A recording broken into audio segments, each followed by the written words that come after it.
May mga lugar sa mundo na kahit milyonaryo ka, sikat ka, o pinuno ng isang bansa, hindi ka pa rin papayagang makapasok. Isang kuweba na kayang pumatay sa loob lamang ng ilang minuto, isang isla na puno ng libu-libong unggoy na may nakamamatay na virus, at isang dambanang napakasagrado na kahit mga lider ng mundo ay tinatanggihan.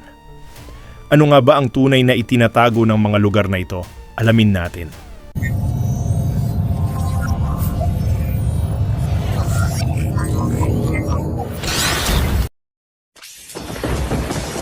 May mga lugar sa mundo na hindi kailanman maaring pasukin ng ordinaryong tao. Ang ilan ay ipinagbabawal dahil sa matinding panganib, habang ang iba naman ay dahil sa kanilang napakalalim na kahalagahang pangkasaysayan, pangagham o panrelihiyon. Sa Turkey, matatagpuan ang pintuan ni Pluto, isang sinaunang kuweba na dating pinaniniwala ang lagusan papunta sa mundo ng mga patay. Noon maraming hayop ang misteryosong namamatay kapag inilalapit dito. Kalaunan natuklasan ng mga siyentipiko na ang lugar ay naglalabas ng napakataas na konsentrasyon ng carbon dioxide mula sa ilalim ng lupa dahil mas mabigat ang gas kaysa hangin, naiipon ito malapit sa sahig at maaaring pumatay ng tao o hayop sa loob lamang ng ilang minuto. Hanggang ngayon mahigpit pa ring ipinagbabawal ang pagpasok dito. Sa Morgan Island sa South Carolina, mahigit 4,000 unggoy ang malayang naninirahan. Inilipat sila rito upang gamitin sa mahahalagang pananaliksik sa medisina.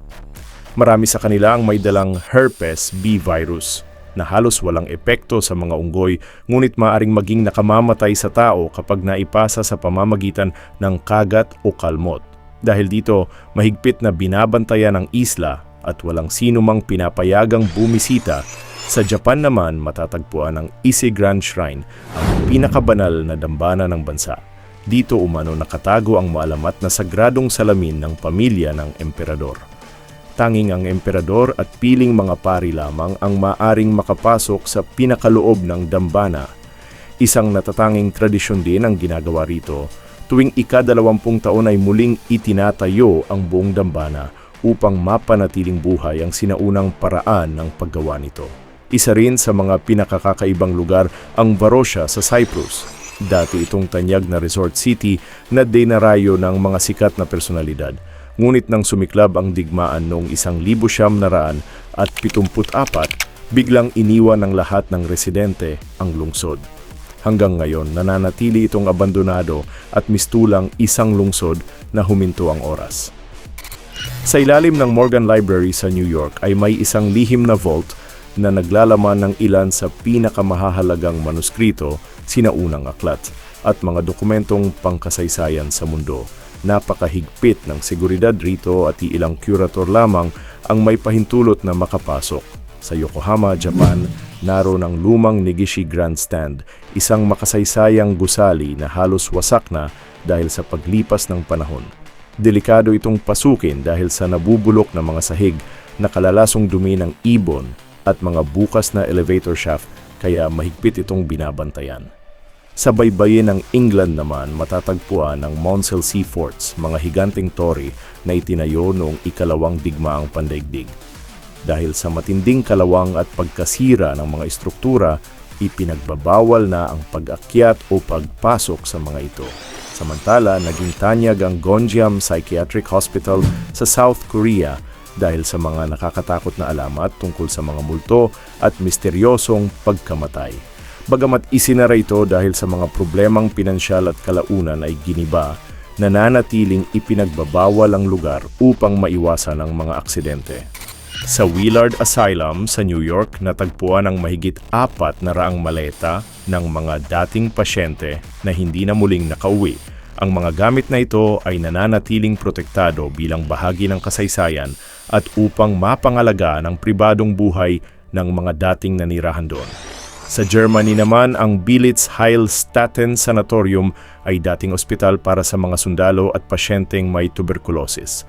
Sa paglipas ng panahon ay iniwan ito at unti-unting gumuho. Ngayon, tanging ang mga walkway sa itaas lamang ang maaaring bisitahin, habang ang mismong mga gusali ay mahigpit na ipinagbabawal dahil sa panganib ng pagbagsak at iba pang banta sa kaligtasan.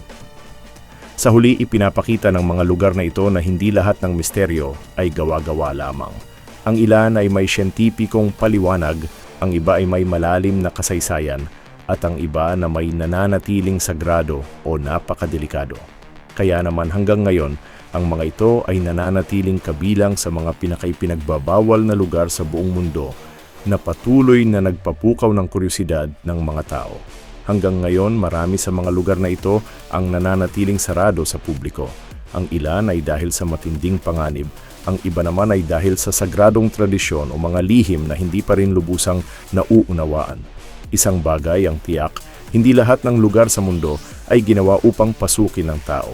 Kung nagustuhan mo ang mga misteryong ating natuklasan ngayon, huwag kalimutang i-like ang video, mag-subscribe at i-click ang notification bell para hindi mo mapalampas ang susunod nating paglalakbay sa mga pinakakakaiba at pinakanakakagulat na misteryo sa mundo.